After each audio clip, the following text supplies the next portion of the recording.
interesting stuff, so I encourage you to be there. Okay, questions for this? All right,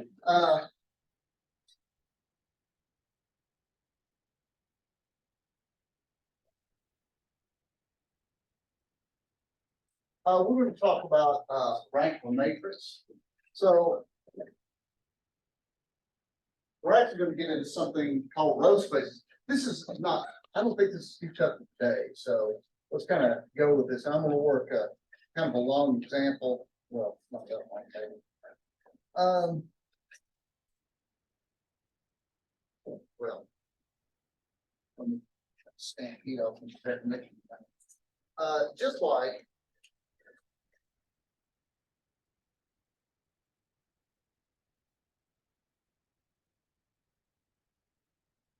suppose you have an M row by N column matrix. Just like there is a column space.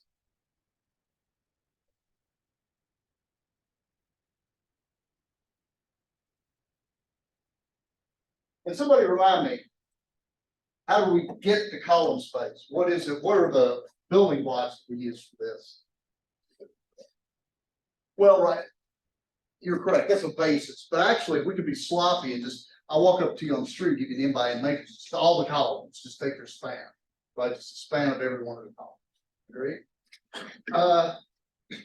We've also got a row space. See if you can guess what the row space is. Span of the rows. It's span of the rows, right? It's the same thing.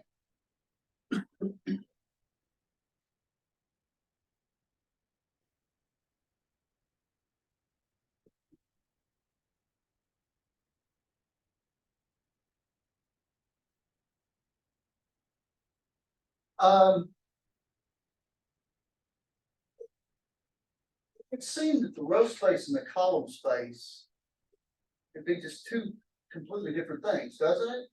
In fact, they're not even of the same size in a certain sense, right? So for example, if I have a 2 by 7 matrix, if I have a 2 by 7 matrix, the column space, right? Where is the column space? What does it live inside? R2. Right, because all the columns are too high, right? So whatever the column space is, it lives inside R2. What about the row space? It would live inside R7. It would seem there would be no connection, but there actually is an intimate connection between row space and column space. We'll see in a moment. Definition: if A is an M by N matrix, then row A is the subspace of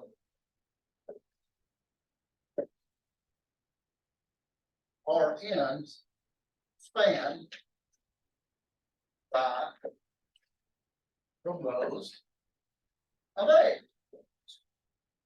Right? No problem here, right? So for example,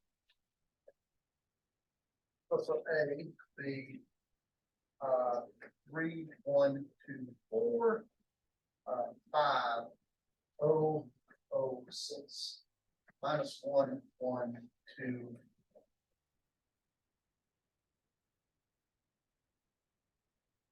So this is a 3 by 5 matrix. The column space.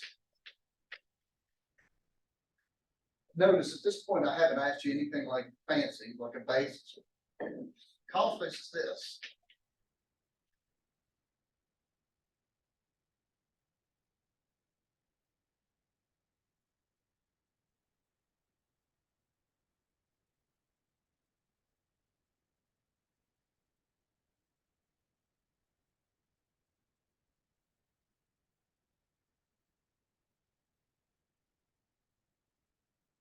The column space is the span of those 4 vectors. Everybody agree with that?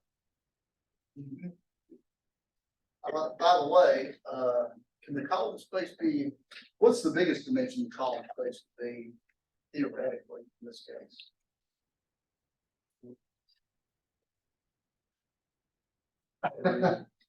Okay, 4 is a naive answer, but I'd have to give it some credit there, right? Because you've got 4 vectors, right? But there's no way it could be 4. Can somebody tell me why? Yeah. It lives in R3. It lives in R3, so the best you can do is 3, right? And also notice these 2 vectors here. Notice this one's twice this, right? For sure. So the column space here is of dimension 3 or less. Great. How about the row? It's the span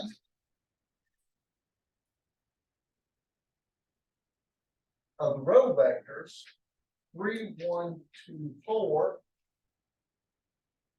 5, 0, 0, 6, and minus 1, 1, 2, 1. In theory, how big could the row space be, dimension-wise? Also 3. Also 3, because there's only, so in your wildest dreams, it could be 4-dimensional, right? Because it's in R4. No way is it going to be 4-dimensional in this particular case, is it? Right? Because there's only 3 vectors. Everybody okay? Let me point out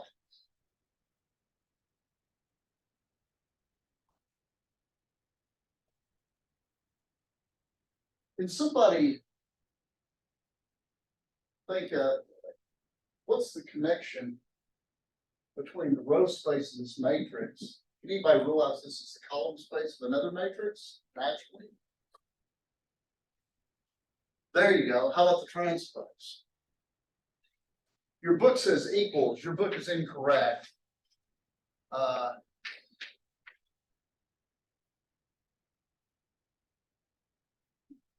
Because the column space of A transpose, these are 3 columns. They're not really equal because one of them consists of row vectors and one of them consists of column vectors, right? These are apples, and that's a little bit different but they're essentially the same, aren't they? Your book is incorrect, but it is sort of spiritually correct, right? In the sense that they're not exactly the same, but by the way, what I mean by this symbol is an isomorphism. Can anybody remind me what that is? What's an isomorphism?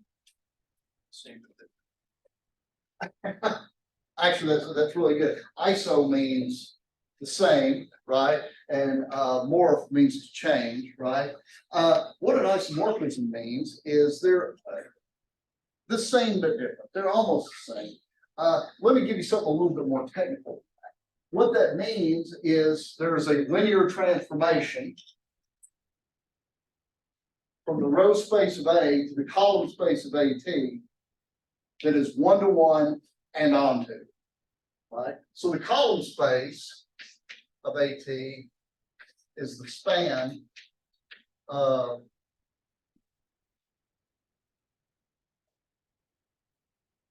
AT, span of 3, 1, 2, 4, 5006, and minus 1, 1, 2, 1. And this is almost silly because the row space is the span of 3, 1, 2, 4.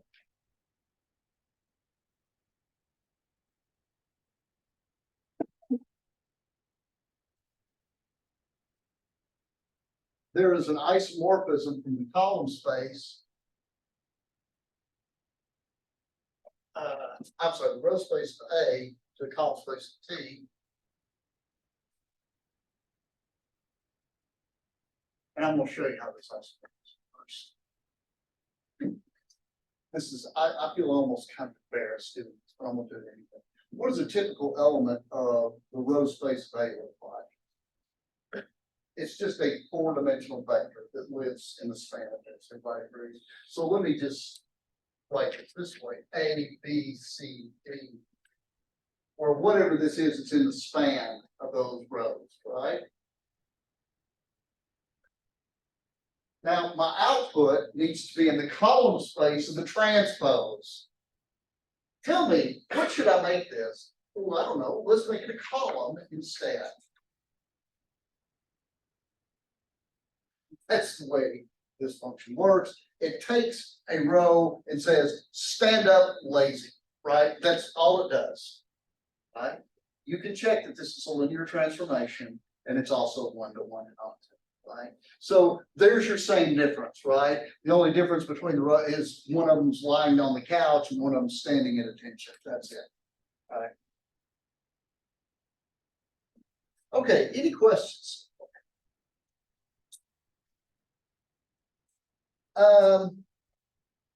Let me give you a theorem, and then I'm going to work kind of an example where I'm going to do a lot of taking this apart.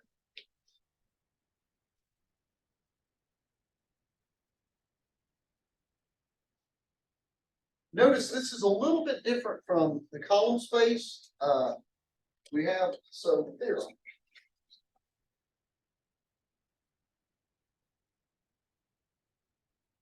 Yeah.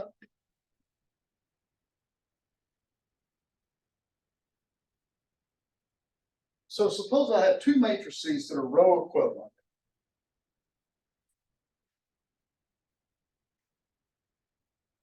Row equivalent. Then row A equals row B.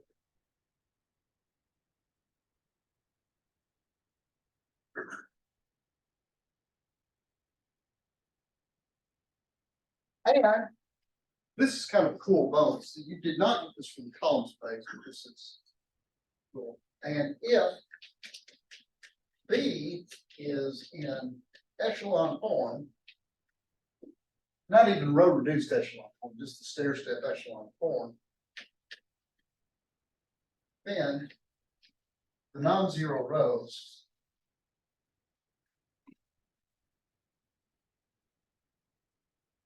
of the form a basis for row.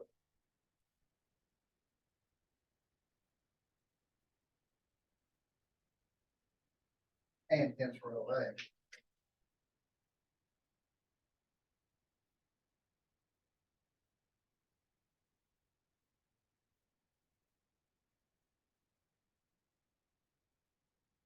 Notice that, do y'all remember what you had to do for column spaces when you got it to row reduced echelon form? The pivot columns in the original matrix were the basis. Unfortunately, when you do the row operations, it can change the column space. What it doesn't change is the linear independence or linear dependence relations. That's why you can go back to the original matrix. When you do row operations on a row space, then everything you do stays in space, right? Because all the row operations are linear combinations, right? You're either swapping things. That doesn't make any difference for a basis, whether you put things in one order or the other. You add a multiple one row to the other, that's still in the space, isn't it? Right? Or if you multiply something by a non-zero element, that's still in the space. So with the row space, the reduced form does give you a basis for the original, right? So let me do an example here that I cooked up, and we'll kind of take this apart. We'll do all the stuff. We'll do the row space, the column space, the null space. Let's look at this matrix here.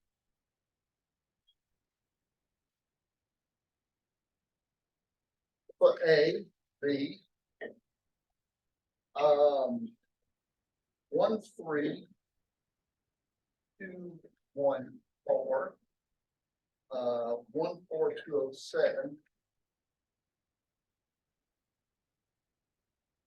2, 6, 4, 2, 9, and 2, 5, 4, 3, 6.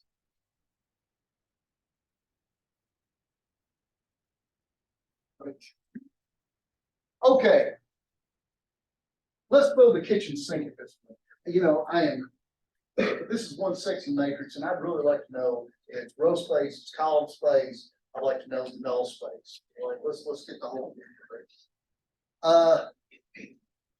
Gee, can you guess what I'm going to do first? I bet I'm gonna row reduce, that's right. So let's do that, certainly gonna help us out. Well, I've got a 1 here, so I'm just gonna start with here, 1, 3, 2, 1, 4. And I'm gonna go all the way from row reduced to echelon form. I'm gonna use this 1 to take this out, times -1 and add it here. I'm gonna get 0, 1, 0, -1, 3. Right? I'm gonna multiply this by -2.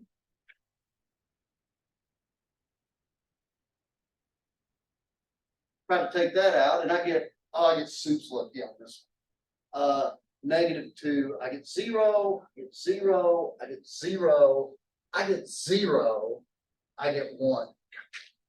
Old Jim's been looking right. So that was just totally nuked it, right? -2 again. Get this bottom thing. And I get 0, -1, 0, 1, and I guess -2. So look right to y'all. Let's do Bill story. All right, so I am going to, for now, I'm gonna leave the top alone.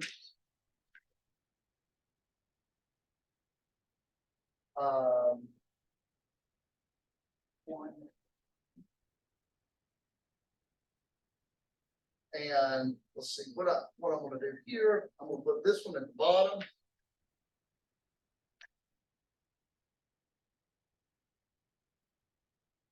And I'm gonna add this one to this one, but put it here. Everybody else good? So I'm gonna get 0, 0, 0, 0, 1. Oh. Sweet. All right. Everybody okay? Notice these two are the same, so I can use this to take out the plasma. So I get a row of zeros in this.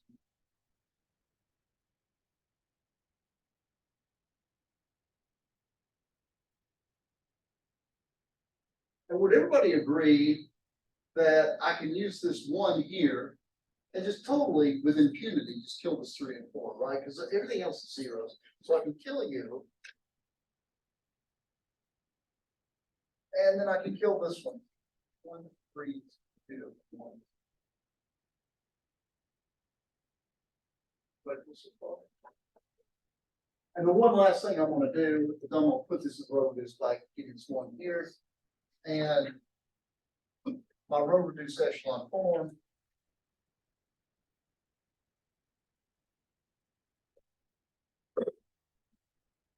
0, 1, 0, -1, 0. And when I add, I'm gonna take -3 and add it here. -3 and add here, I get 1, 0, 2, 4.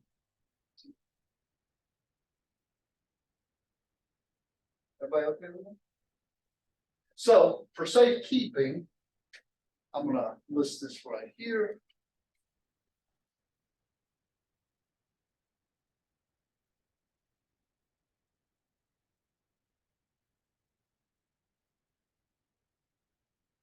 So my row reduced echelon form, so I can keep the record of it over here, is 1, 0, 2, 4, 0.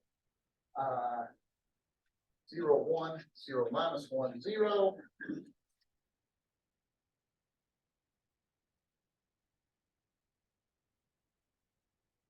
Okay.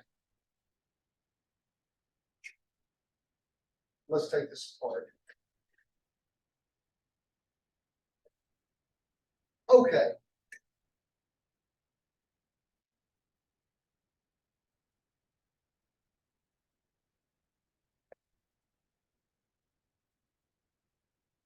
Okay. The basis for the row space when we do these row production operations is the easiest. All the non-zero rows, that's it, right? So here, my basis should be 1, 0, 2, 4, 0. Yeah, I'll stack it this way. 0, 1, 0, minus 1, 0, and 0, 0, 0, 0, 1. And of course, I've got a row of zeros, but the zero vector doesn't belong in anybody's basis, right? So notice that this is a subspace of R5, right? Everybody agree with that? Row R5. And notice it's pretty easy to see that these are linearly independent, right? Because of this leading ones thing, right? Everybody okay with it? Here's your basis.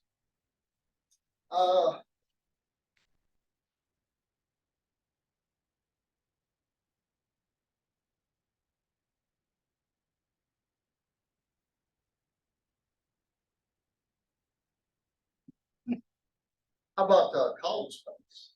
Real quick, I just wanna make sure to review, so the dimension of the subspace of Berle would be 3, right?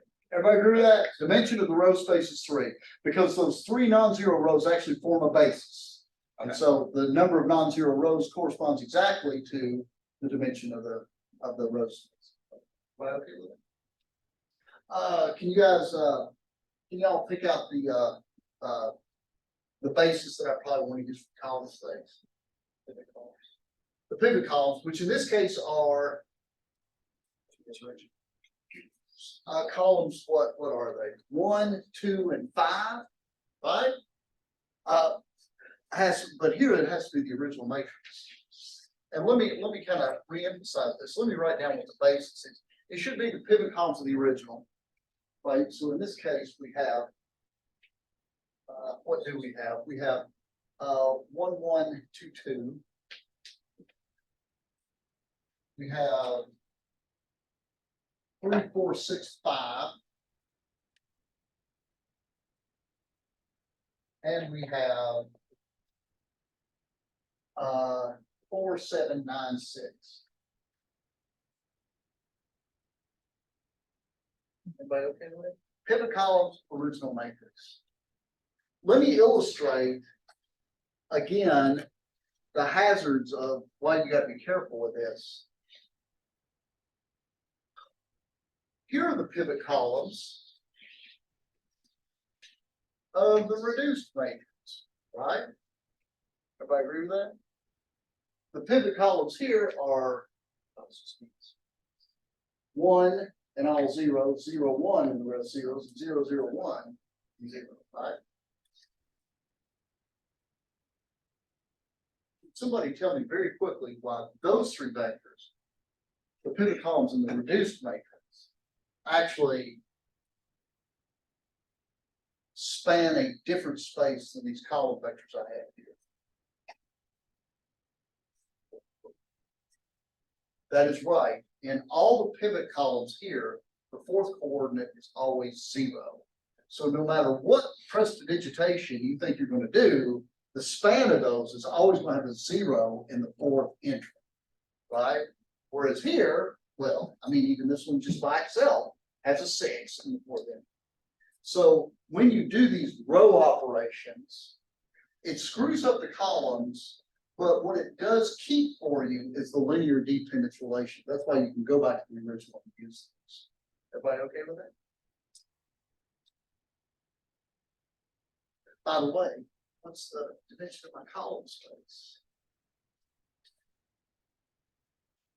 Looks like it is perfect.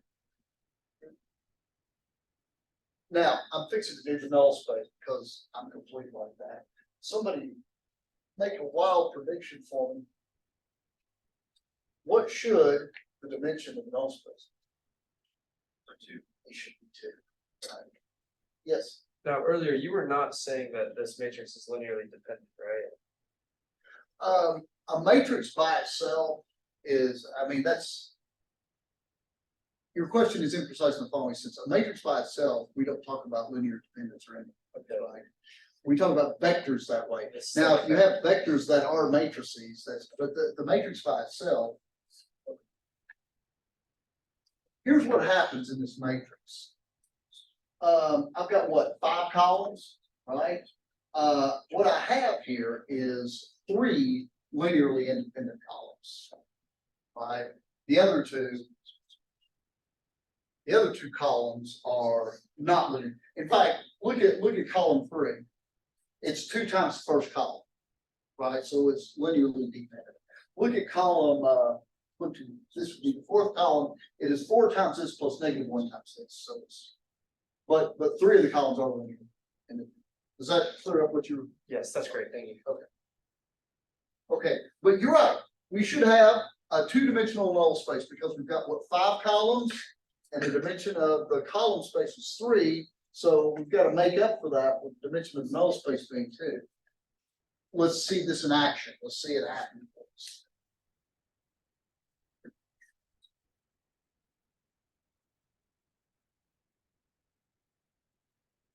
Okay, so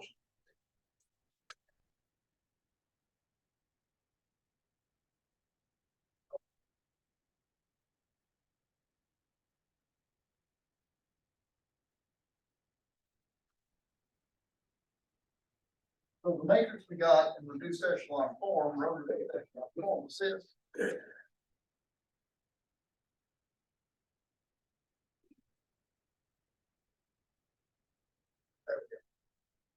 So let's see what we got here.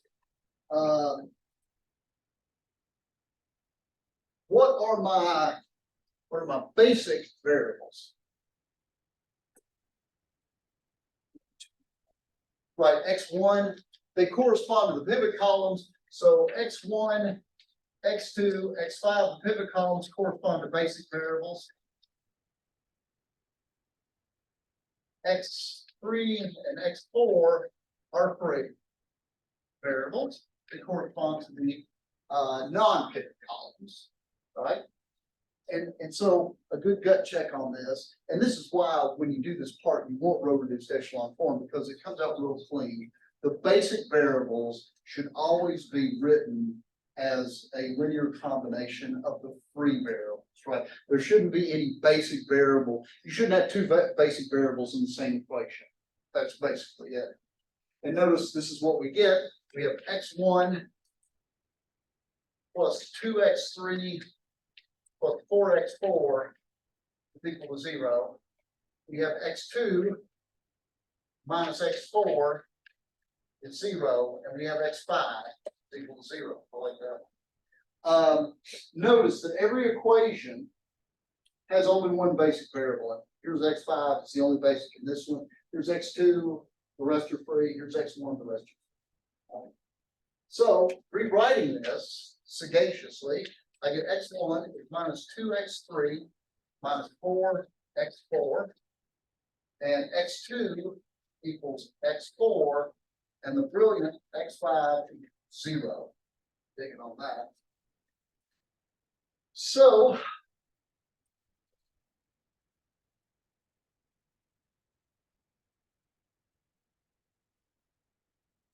a typical element of the null space looks like this.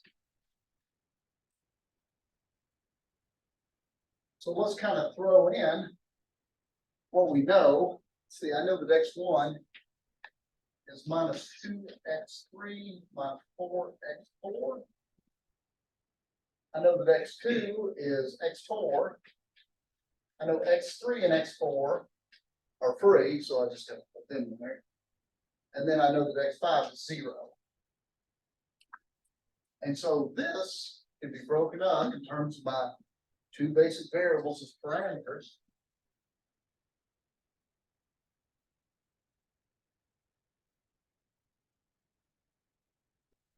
Plus X4 times minus 4, 1, 0, 1. So my basis for my null space is minus 2, 0, 1, 0, 0, and minus 4, 1, 0, 1, 0. There you have 2-dimensional, just like we thought we should get. Right? Any questions? Yeah, so just to verify, that's a subspace of R five, right? Because each vector's have That five. is a two-dimensional subspace of R five. Right. That is correct. But we only have two vectors, so it can only span R two. That's right, yeah, so the subspace that it spans is not R two, but it is isomorphic to R two. Right. Any other questions? By the way, in this previous example, the row space and the column space were both three, weren't they? Their dimensions were both three. This is not a coincidence. And this is because think of it this way. How do we find the basis for the column space? Basically, it corresponds to the pivot columns, right? Every pivot column, every basis variable corresponds to one element of a basis in column space. So the dimension of your column space should equal exactly the number of pivot columns, right? What is the dimension of the row space? It's the number of non-zero rows. Every non-zero row starts with a pivot. So the number of non-zero rows should be exactly the number of pivot columns. This means that the row space and the column space, even though they might sit in different size spaces, right? So for example, our column space here sits inside of R5 and our row space sits inside of, no, I'm sorry, our column space sits inside of row R4 and our row space sits inside of R5. They have the same dimension. And so here is kind of the theorem that comes out of all those words here.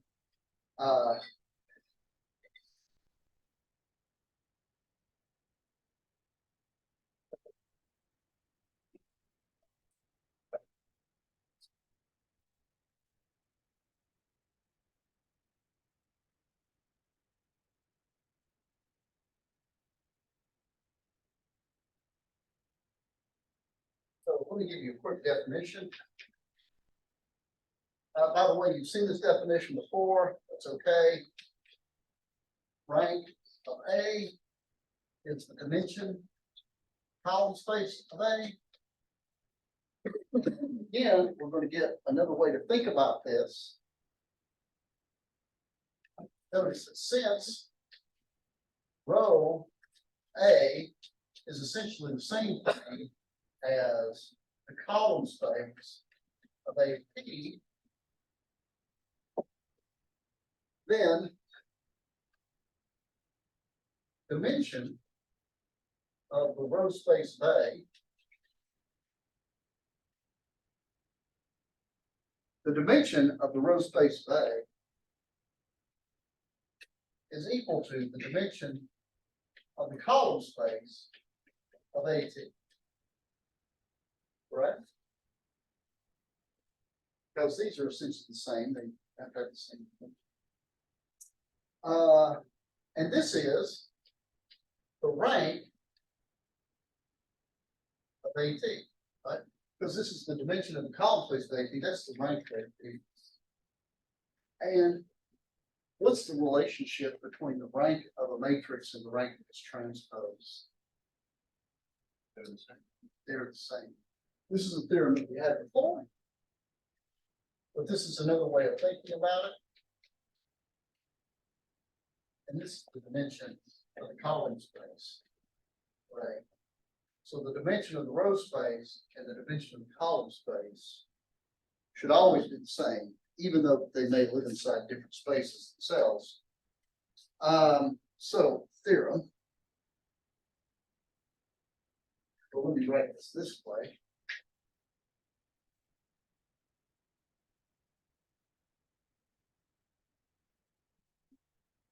So here's another crack at rank nullity.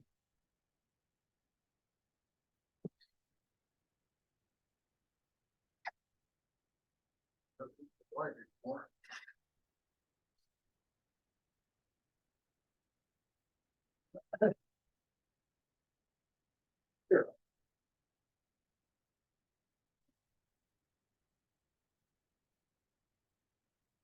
the dimension of row A equals the dimension of the column space of A equals rank A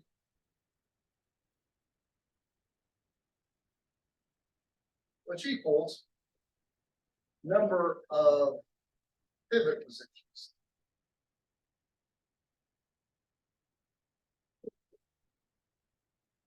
I didn't write it, but of course, I mean A is an n by n matrix. The dimension of the row space, the dimension of the column space, the rank, these are all the same thing, and it's exactly equal to the number of pivot positions that you find in the matrix A. And often called in rank nullity.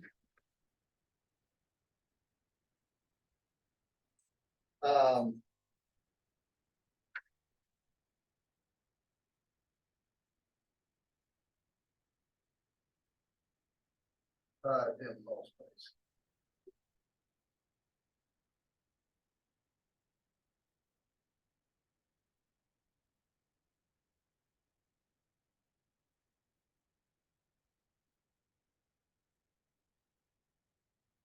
And here is, of course, the number of columns of the matrix. Okay.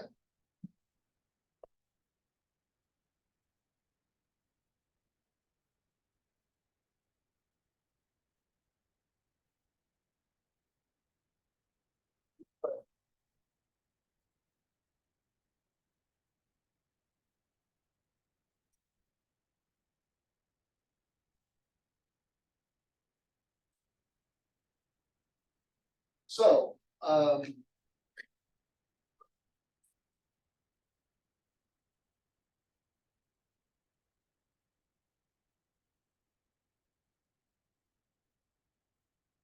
I've got a 10 by 17, so 10 rows by 17 column matrix.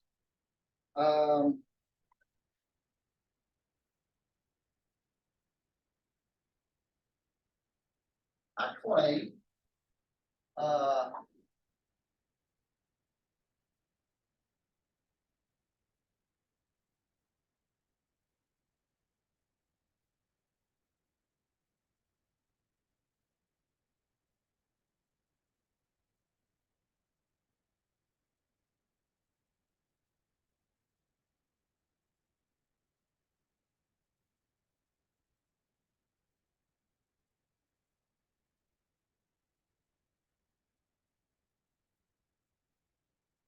so I come to you and I say, hey, you know what? I got a matrix. It's a hot matrix up for sale. Maybe you want to buy it from me. It's a 10 by 17 matrix with a 5-dimensional kernel. Right? So the null space has got dimension 5. Possible? Yes, no? And why? Yeah. Some people say no. Basically, all the theorem says is that if you, because the rank of A is the number of pivot rows, basically, and then the dimension of the null space is the number of non-pivot rows. So if you add up all the rows, you should get the number of rows. This has 7, or sorry, I'm talking columns, not rows. This has 17 columns, so 5 is totally fine. You're almost, yeah, so there's some dissent. Okay.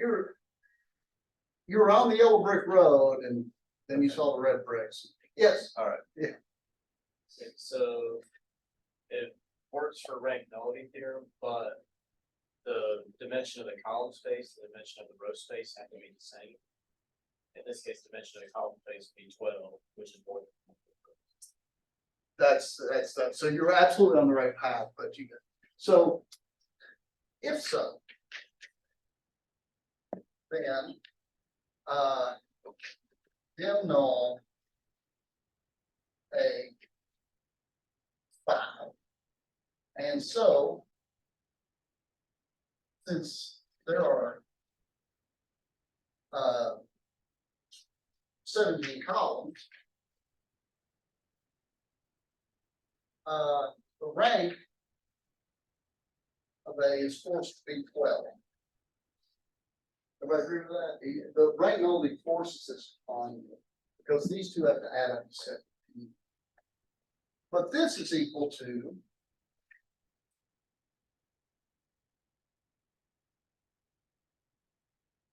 now on the surface of that, that might look all right. But the problem is, this is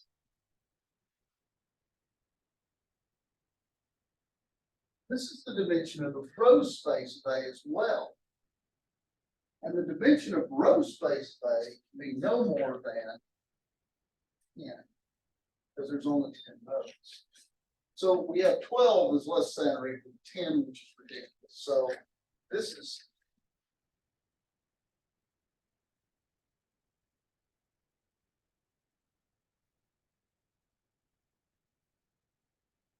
that's kind of cool, right? I mean, by the way,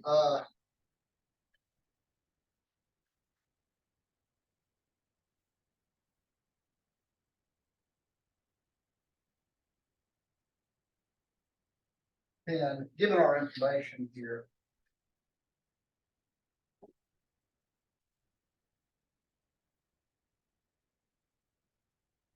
how big versus how small in the dimension of the null space?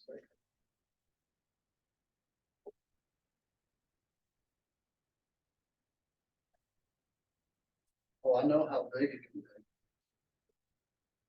Can it be the whole thing?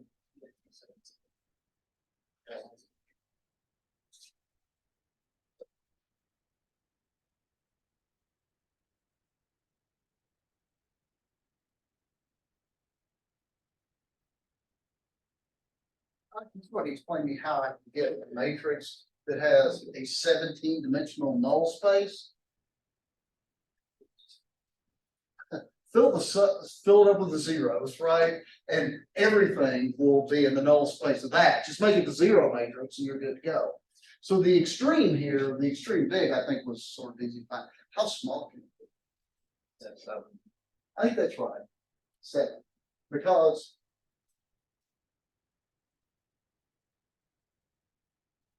to make this as small as possible, what you have to do is to make the rank as big as possible. And the rank is made big as possible at 10, right? You've got your row space can be as big as 10-dimensional, making your column space 10-dimensional, and that will make your null space 7. So actually, whatever the null space is, it has to be at least 7-dimensional, and it can be as much as 17. Any questions on that? See how we got that?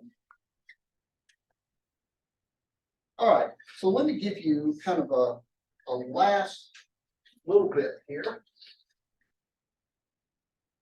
This is this ongoing theorem about invertible matrices that we keep adding on to. There.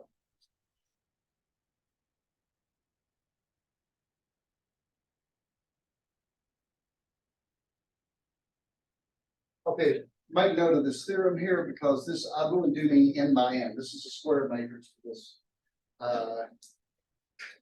theorem. The following conditions are equivalent.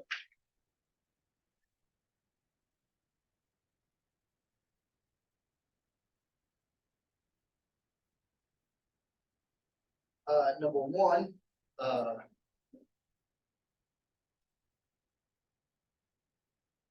columns of A form a basis for Rn. Number two, the column space of A is Rn. 3, the dimension of the column space of A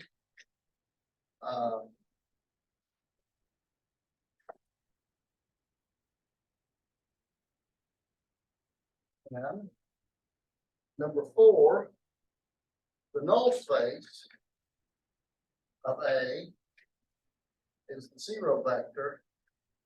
Number 5, dimension of the null space of A is 0.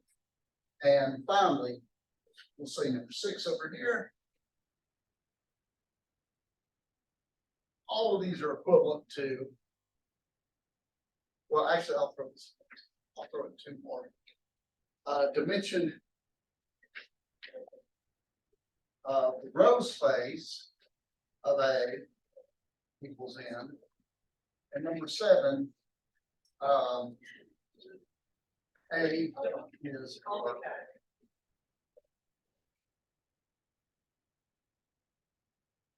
Okay. Any questions on that? Any questions?